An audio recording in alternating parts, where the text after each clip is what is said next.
Good morning बच्चे। आज हम लोग टॉपिक पढ़ने जा रहे हैं resolution of A position factor in rectangular components. ठीक है, एक हमारा पोजीशन फैक्टर दिया हुआ है, उसका हमको देखना है, रेक्टेंगुलर कंपोनेंट्स देखना है। तो अब यहाँ पर फिगर ड्रॉ कर लिया है। ठीक है, जैसे आपको ओपी दिया हुआ है, इस ओपी जो ओपी पॉइंट देख रहे हो क्या, एक पोजीशन फैक्टर है जिसका कि कॉर्नर क्या, एक एक्स है, दूसरा क्या है, वाई है। और ये जो हमारा पी एन है ये वाई एक्सिस के परपेंडिकुलर है। पी एन क्या है, is perpendicular to Y axis. ठीक है, और ये पी एम किसके परपेंडिकुलर है, एक्स एक्सिस के। ठीक है, और ओ में हमारा कितना है, ओ में हमारा हो गया ये पी एन कितना है हमारा, एक्स है, P N equal to X और P M equal to Y. क्योंकि ये पोजीशन वेक्टर है, क्या हमारा पोजीशन वेक्टर है। तो इस पॉइंट पी का अगर यहाँ से हम निकाले, अपने क्लास जूनियर क्लास में पढ़ा होगा नहीं, तो अगर ये पी पॉइंट जैसा कोऑर्डिनेट एक्स और वाई है, तो यहाँ से क्या हो गया, ये एक्स एक्सिस हो गया और ये क्या हो गया हमारा, वाई एक्सिस हो गया।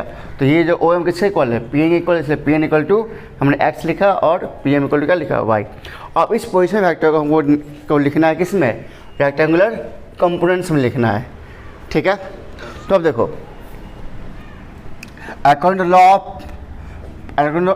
Law of paragraph, law of vector addition, इसका पोजीशन वेक्टर क्या जाएगा, R equal to vector R equal क्या जाएगा, ओ एम प्लस क्या जाएगा, पी एम आएगा। अच्छा, तो आर इक्वल टू, तो ओ एम में क्या जाएगा, एक्स आई प्लस इसका क्या जाएगा, वाई जे। ठीक है, अब इसका हमको निकालना हो रिजल्टेंट, क्या इसका आएगा, तो हम मॉडुलस लगाएंगे, modulus R equal to root under X square plus Y square. इसका क्या कहलाएगा, रिजल्टेंट ऑफ दिस मॉडुलर। अगर सपोज ये रिजल्टेंट है आर, अगर इसके साथ एंगल थीटा बनाना हो, क्या एंगल बनाना हो, theta, if resultant R makes angle theta with x axis, तो आप देख रहे हो कि हमारा इसका जो रिजल्टेंट है नहीं, और इस रिजल्टेंट हमने क्या निकाला है, इसका ये कंपोनेंट हो गया एक्स आई और ये क्या वाई जे, क्या इसका कंपोनेंट हो गया, और इसका रिजल्टेंट कितना आ गया, ये आ गया है। अगर ये रिजल्टेंट इसके साथ एक्स के साथ एंगल क्या बना रहा हो, थीटा बना रहा हो नहीं, तो इसका वैल्यू क्या जाएगा, तो हमने बताया था, याद कर रखो आप, हमने बताया था क्या, तो ओ एम इक्वल क्या जाएगा, आर कॉस थीटा क्या जाएगा, और ओ एन इक्वल क्या जाएगा, आर साइन थीटा। बताया था ना कि ये जो हमारा आर है, तो एक्स एक्सिस से क्या जाएगा, आर कॉस थीटा, इसको इसमें चेंज कर दिया, इसका कंपोनेंट निकाल दिया, और इस आ जाएगा वाई साइन थीटा। यही हो गया इसका, हाँ यही इसका क्या हो गया, रेक्टेंगुलर कंपोनेंट्स हो गया किसका, पोजीशन वेक्टर। इसको आप लिख लो।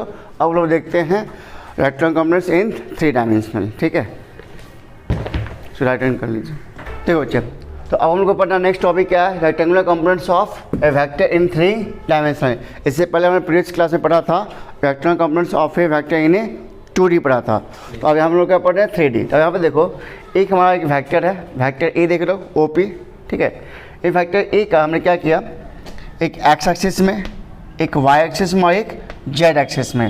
यहाँ पे देखो एक्स एक्सिस में क्या है हमारा, ए एक्स है, इसका कंपोनेंट, इसका कंपोनेंट क्या है हमारा, OS देख लो, ये हमारा हो गया वाई कंपोनेंट ए वाई, और ये जो देख रहे हो OR, ये हमारा क्या हो गया, जेड कंपोनेंट ए जेड। ठीक है, और हमने क्या किया, इसके 3 वर्टेक्स, इस 3 एज से, इस पॉइंट से, इस पॉइंट से और इस पॉइंट से हमने क्या किया, एक 3 डायमेंशनल स्ट्रक्चर ड्रॉ किया।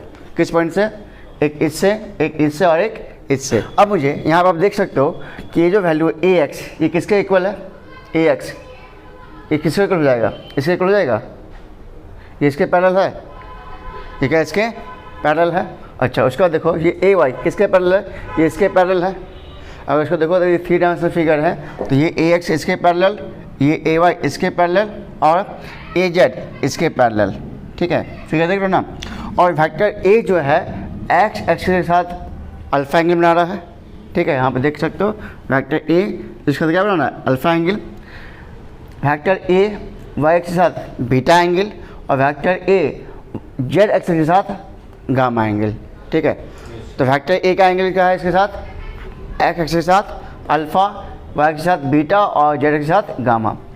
अब यहाँ पर हमने लिखा है कि A X A Y A Z, A x, ठीक है, ए एक्स ए वाई और ए जेड, ये हमारा ए एक्स हो गया, ये ए वाई और ये क्या होगा ए जेड हो गया।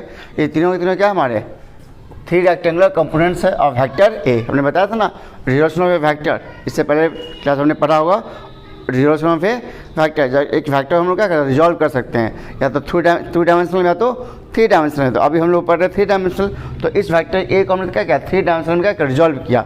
तो इसमें एक्स एक्सिस में क्या है ए एक्स है, वाई एक्सिस में क्या है ए वाई है और इसमें क्या है ए जेड है। ठीक है, इतनी बात समझ में आ गया। तो वही लिखा हुआ कि A X A Y A Z are the 3 rectangular components of vector A. ठीक है, अब यहाँ पे हम क्या किए apply triangle law of vectors. हमने यहाँ पे ट्रायंगल लॉ को अप्लाई किया। अब देखो यहाँ पे फिगर देखो, हमको निकालना है ओपी निकालना है। क्या निकालना है ओपी। तो इस ट्रायंगल में फॉलो करें। ठीक है, तो ओपी को लिखा जाएगा O T plus T P. O T कहाँ देखो O T plus T P, तो देख रहे हो ओ टी पी, क्या देख रहे हो ओ टी पी, एक तरह ट्रायंगल हो गया ये ट्रायंगल है। तो इस ट्रायंगल में हमें क्या निकालना है ओपी निकालना है। तो ओपी को लिखा जाएगा ये प्लस ये होगा क्या क्या ओ टी और प्लस पी टी। ठीक है, तो हमने वही लिख दिया O P equal to O T plus T P. इसको मान लेंगे क्वेश्चन फर्स्ट मान लेंगे। नाउ अब मुझे अप्लाई करना है हमको parallelogram by applying parallelogram law of vectors. ठीक है, इसमें अप्लाई कर रहे हैं। तब देखो ओ टी कहाँ हमारा ओ टी यहाँ पे है। ठीक है, अब यहाँ पे देखो पैरेललोग्राम यहाँ पे क्यों अप्लाई कर रहे हैं नीचे वाले में देखो। तो अब यहाँ पे देखो ये देख रहे हो ओ आर टी क्यू, देख रहे हो ओ आर टी क्यू। देखो इसका एक डायरेक्शन इधर है, एक डायरेक्शन इधर है और ये इसका ओरिजिन हो गया। ये दोनों साइड क्या आपके एडजेंट साइड है। तो एडजेंट साइड में क्या अप्लाई करते थे यहाँ पे एक तरह से क्या बन जाता है पैरेललोग्राम बन जाएगा। अब पैरेललोग्राम बन जाता है वहाँ पे क्या अप्लाई करता है parallelogram law of vector addition. तो यहाँ पे यही ना जाएगा O R plus O Q होगा। तो ओ टी इक्वल टू ये हो गया ओ टी को लिखा जाएगा O R plus O Q. तो हमने लिख दिया भाई O T equal to O R plus O Q. तो यहाँ पर हमने क्या अप्लाई किया है पैरेललोग्राम लॉ ऑफ वेक्टर्स। ठीक है, क्योंकि यहाँ पे क्या नीचे देख रहे हो ओ आर ओ क्यू जो है और ओ आर जो है वो क्या एक पैरेललोग्राम का एडिशन साइड से, इसलिए यहाँ पे क्या अप्लाई करेंगे parallelogram law of vector addition. हाँ, अब यहाँ पे देखो एक और चीज़ कि हमारा ओ आर प्लस क्या आ गया ओ क्यू आ गया। ठीक है, तो अब यहाँ पे किसको रिप्लेस करेंगे हम लोग इस ओ टी को रिप्लेस कर देंगे। इक्वेशन सेकंड हो गया। ठीक है, तो इसमें जो ओ टी देख रहे हो ओ टी का मान क्या निकला हमारे इसमें O R plus O Q. तो इस फर्स्ट इक्वेशन में ओ टी की जब क्या इसको रिप्लेस कर सकते हैं। तो यहाँ पर लिख देंगे देखो। तो फिर हमने लिखा ओ पी इक्वल टू देखो इस ओ टी को हमने रिप्लेस किया क्या लिखा O R plus O Q और प्लस का लिखा टी पी। तो ये जो फर्स्ट और सेकंड इक्वेशन है इसमें मैंने फर्स्ट इक्वेशन में क्या अप्लाई किया ट्रायंगल रूल ऑफ एडिशन ए वाले में नहीं ओ टी पी में, और फिर नीचे वाले का अप्लाई किया parallelogram law of vector addition. और इसमें जो हमने ओ टी निकाला इस ओ टी को हमने इस वाले ट्रायंगल लॉ ऑफ वेक्टर्स में ऐड कर दिया, इसको रिप्लेस कर दिया। ठीक है, तो यहाँ पे फिर क्या बन गया इक्वेशन हमारा बन गया ये बन गया हमारा इक्वेशन। ठीक है, ओ पी को क्या बन गया O R plus O Q plus T P. ना लेकिन आप देखो एक और चीज़ यहाँ पे क्या टी पी आ रहा है, क्या नीचे आ रहा है टी पी ओ क्यू कहाँ है ओ क्यू। अच्छा ठीक है, और क्या आ रहा है ओ आ रहा है। लेकिन बट टी पी का हमारा टी पी देखो टी पी किधर है टी और पी। हाँ देखो ये फिगर देखो टी पी, ये टी पी किसके इक्वल होगा ये टी पी किसके इक्वल है ओ एस के इक्वल। किसके इक्वल है ना पैरेलल होगा। ये 3 डायमेंशनल फिगर ना है, कैसा फिगर है ऐसे देखो इस तरह से इमेजिंग करो। अगर ये साइड तो इसके हो जाएगा, इसके पीछे जो आएगा उसके इक्वल हो जाएगा। ये साइड किसके इक्वल हो जाए इसके इक्वल होगा नहीं। ठीक है, बट टी पी कहाँ है टी पी इक्वल टू हाँ क्यों कि देखो ओ एस इसके इक्वल हो जाएगा और ये इसके इक्वल नहीं जाएगा। ये चारों क्या है देखो ये इसके इक्वल होगा और ये इसके इक्वल हो जाएगा। ठीक है, इसलिए टी पी इक्वल टू क्या जाएगा ओ एस। ठीक है, और टी पी का मान कितना हमारे पास है टी पी का मान क्या है हमारा ए वाई है। ठीक है, तो अब यहाँ पे हमने रिप्लेस कर दिया है टी पी को हमने क्या रिप्लेस कर दिया ओ एस लिखा। क्या लिखा ओ एस। तो हमारा ओ पी क्या बन गया O R plus O Q और प्लस टी पी को क्या लिखा ओ एस। देखो ओ आर कहाँ आ गया हमारा, ये होगा ओ आर, देखो आ गया ओ आर, फिर क्या आया ओ क्यू आया ये वाला, और ओ एस ये आ गया। देख रहे हो जो मेन है एक्स एक्सिस के लॉन्ग, वाई एक्सिस के लॉन्ग और के लॉन्ग। फिर समझ देखो, फिर से हम रिकैप दे देते हैं आपको, फिर समझ आओगे। देखो यहाँ पे एक 3 डायमेंशनल फिगर है, ठीक है। इस 3 डायमेंशनल फिगर का हम लोग निकालना है, रेक्टेंगुलर कंपोनेंट्स निकालना है किसका, 3 डायमेंशनल फिगर का। तो हमने फिगर ड्रॉ किया जिसमें हमने क्या किया, यहाँ ये जो आप देख रहे हो वेक्टर ए को हमने रिजॉल्व किया एक्स एक्सिस में, वाई एक्सिस में और जेड एक्सिस में लॉन्ग, इसको रिजॉल्व किया। अब मुझे इसका निकालना है कि इस 3 डायमेंशनल फिगर का, मतलब जो फैक्टर को हमने रिजॉल्व किया 3 डायमेंशनल में, इसका रिजल्टेंट क्या आएगा, ठीक है, इसका रिजल्टेंट क्या आएगा।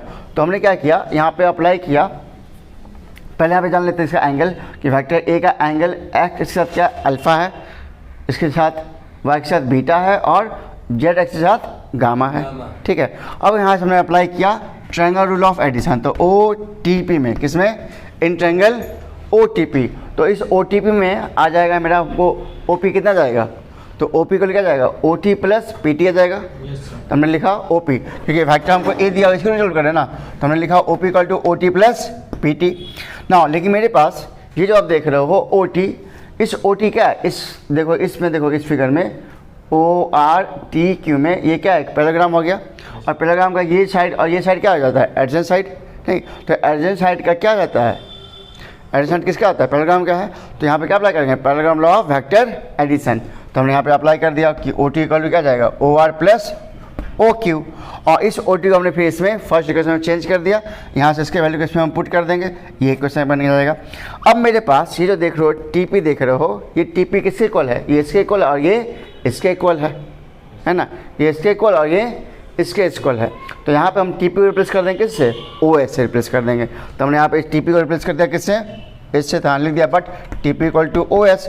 अब हमारा इक्वेशन बन गया O P equal to O R plus O Q plus O S, और ये ओ पी क्या है हमारा, वेक्टर ए ही है, तो अब यहाँ पे लिख रहे हैं हम लोग, ठीक है। तो ओ पी क्या हो गया हमारा, वेक्टर ए। अब वेक्टर ए हो गया, और ओ आर क्या है हमारा, तो देखो ओ आर किधर है, ओ आर वहाँ है, ओ आर इधर है, उसके बाद ओ क्यू है और क्या है ओ एस। इसको अरेंज कर लेते हैं फिर। तो पहले हम ओ क्यू को लिख लेंगे, किसको लिखेंगे, ओ क्यू को। तो क्या आ जाएगा, पहले ए एक्स आएगा, बोलो, उसके बाद क्या जाएगा, ए वाई आएगा। सर वेक्टर ए जो है वो ओपी ना है सर, एक जस्ट मिनट, जस्ट समझा रहा आपको, ठीक है। देखो हमने क्या किया, इसको अरेंज आगे पीछे कर सकते हैं ना, प्लस में क्या है, आगे पीछे हम लोग कर सकते हैं, इससे कोई फर्क, सब प्लस में, देखो 3 + 5 + 2 या 3 + 2 + 5, तो कोई फर्क नहीं पड़ता ना। तो हमने क्या किया, इसको अरेंज कर लिया। इससे पहले एक्स को लिखेंगे, फिर उसके बाद वाई को, फिर उसके बाद जेड को। तो देखो ओ एक्स किसका है, ओ क्यू का है, देखो ओ क्यू का एक्स है, उसके बाद ओ एस किसका है, ए वाई का है, और ओ आर किसका है, ओ आर भी तो है इसके अंदर, किसका है, जेड का है। चलो अब इसको हम ऐसे भी लिख सकते हैं, हमने बताया था यूनिट वेक्टर के फॉर्म में, किस वेक्टर के फॉर्म में, तुम्हें पता है कि x के लॉन्ग क्या होता है, आई वेक्टर होता है, आई यूनिट वेक्टर होता है, y के लॉन्ग j यूनिट और इसके अंदर अलॉन्ग k। तो इसको ऐसे लिख सकते हैं ए एक्स आई प्लस, हाँ I cap A Y J cap और प्लस ए जेड के कैप, ठीक है, ओके, यहाँ तक समझ गए। अब मुझे निकालना है क्या है, देखिए अब हमको क्या करें, इसका निकालना रिजल्टेंट निकालना है।